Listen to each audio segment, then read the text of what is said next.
আপনি কি বিক্রি করবেন তার চেয়েও অনেক বেশি গুরুত্বপূর্ণ হচ্ছে কিভাবে বিক্রি করবেন। যে বিক্রি করতে জানে সে যে কোনো জিনিস বিক্রি করতে পারবে। আপনাকে আসলে জানতে হবে কিভাবে বিক্রি করতে হবে।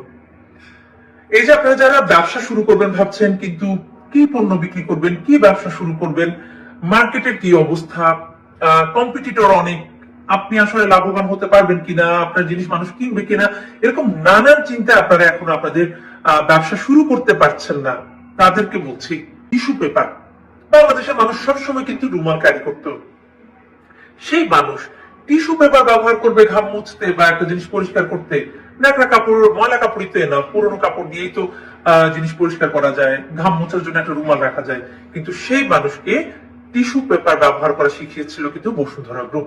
এবং আজকে টিস্যু পেপারের বিশাল মার্কেট, এবং সবার ঘরে, মানে একদম মধ্যবিত্ত থেকে শুরু করে উচ্চবিত্ত সবার ঘরে কিন্তু এখন টিস্যু পেপার বাধ্যতামূলক। 1990 সালের আগে বাংলাদেশের মানুষ কখনো চিন্তাও করেনি যে তারা বোতলজাত পানি কিনে খাবে। পানি যেখানে পথে ঘাটে পাওয়া যায়, বাসা থেকে বেরোলে, মানে পানি আবার কিনে খাওয়ার জিনিস নাকি, এই জিনিসটা বাংলাদেশের মানুষ কখনো ভাবেও নি। সেই জিনিসটাকে প্রথম বোতলজাত করার সিদ্ধান্ত যখন পার্টিস গ্রুপের মালিক এম এ হাশেম তিনি নিলেন, তাকে সবাই পাগল ভাবলো যে বাংলাদেশের মানুষ আবার পানি কিনে খাবে নাকি, এটা কখনো লাভজনক হবে না। কিন্তু তিনি সিদ্ধান্ত নিয়েছেন যে না, তিনি বোতলজাত পানি বিক্রি করবেন। এবং আপনি আজকে চিন্তা করেন, বোতলজাত পানি এখন ঘর থেকে বের হয়ে আপনি রাস্তার পড়ে গেলে কিন্তু কিনে খাচ্ছেন। তার মানে তিনি বিক্রি করতে জেনেছেন বলে যে জিনিসটা বাজার তৈরি ছিল না, সেই জিনিসটাও মানুষদের কাছে পৌঁছে দিয়েছেন এবং মানুষকে অভ্যস্ত করেছেন। এখন বিষয়টা হচ্ছে আসলে ওইটাই, যে আপনি যদি বিক্রি করতে জানেন, বাজার আপনি তৈরি করে নিতে পারবেন, কিংবা মানুষকে আপনি কনভিন্স করতে পারবেন। যেমন আমি আরেকটা উদাহরণ বলি, বাংলাদেশে বহু বছর ধরে লাক্স এর যে সাবান, সেটা সাবানের বাজার দখল করে আছে, এবং অন্য অনেক সাবানের কোম্পানি বাজারে এসেছিল, কেউ ভালো করতে পারছিল না। কারণ হচ্ছে লাক্সের আশেপাশেও কেউ বিজনেস করতে পারছে না, কারণ লাক্স একচেটিয়া বাজার দখল করে রেখেছিল।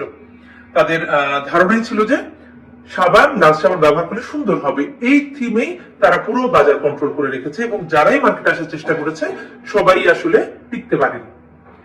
এরপর আপনাদের মনে থাকবে ওই সময়টাতে অ্যারোমেটিক নামে একটা কোম্পানি বাজারে আসলো। তারা চিন্তা করলো যে লাক্স তো সৌন্দর্যের প্রতীক বলে বিক্রি করছে, তাহলে এই বলে যারাই এসেছে তারা কেউই আসলে মার্কেটে টিকতে পারেনি। তখন তারা স্ট্র্যাটেজি নিল যে না, অন্য ওয়েতে আগাতে হবে। তখন তারা পলিসি যেটা নিল, তাদের এই অ্যারোমেটিক সাবানের বিজ্ঞাপনে, মার্কেটিং এ তারা একটা কথাই প্রচার করলো যে 100% হালাল সাবান।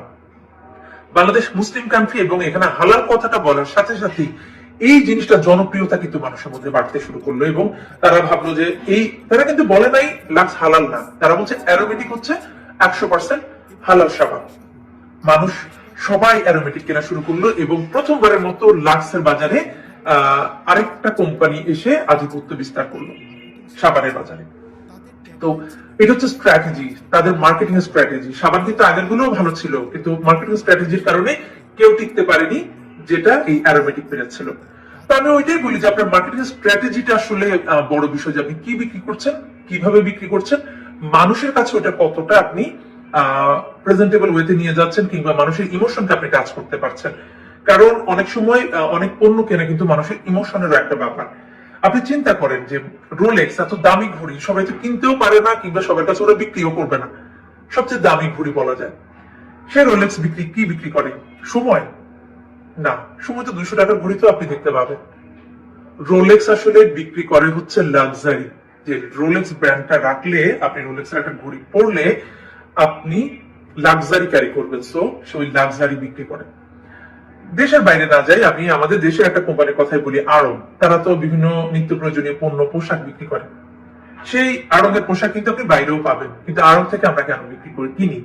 কারণ হচ্ছে আড়ং ইমোশন বিক্রি করে পোশাকের চেয়েও বেশি। সেই ইমোশনটা কি? বাংলাদেশের ক্ষুদ্র নারী, প্রান্তিক নারী বা ছোট ছোট উদ্যোক্তাদের কাছ থেকে তারা পোশাক আনে, এবং সেটা তারা বিক্রি করে, এবং সেই ইমোশনটাই আসলে আমাদেরকে নাড়া দেয়। তো সবসময় আসলে পণ্যের গুণগত মানের পাশাপাশি সেটার পেছনে যে ইমোশনটা, এটা কিন্তু একটা বড় ভূমিকা পালন করে। আবার দেখেন, আপনার কোনো পণ্য না থেকে আপনার মার্কেটিং প্ল্যান কিংবা আপনার বিজনেস আইডিয়া এমন একটা জিনিস যে যেটা আপনাকে আসলে আপনার পণ্যটাকে সবার কাছে নিয়ে যেতে সাহায্য করে।